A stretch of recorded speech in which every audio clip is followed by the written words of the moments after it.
কারো পৌষ মাস, কারো সর্বনাশ। তো কি অবস্থা, কেমন আছেন? আমি ড্রামা সবুজ, আর আজকে আলোচনা করব ডাঙ্কি বানাম সালার বক্স অফিসে প্রতিযোগিতায় কে এগিয়ে, এই বিষয়টি নিয়ে।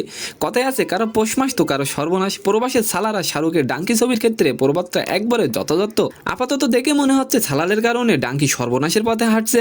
গত 2 দিনের বক্স অফিস সেই কথাই বলছে। 2023 সালে শাহরুখের জয় জয়কার চলছিল, তার পাঠান এবং জওয়ান দুর্দান্ত হিট হয়েছিল, আর বছর শেষে মুক্তি পেয়েছে ডাঙ্কি।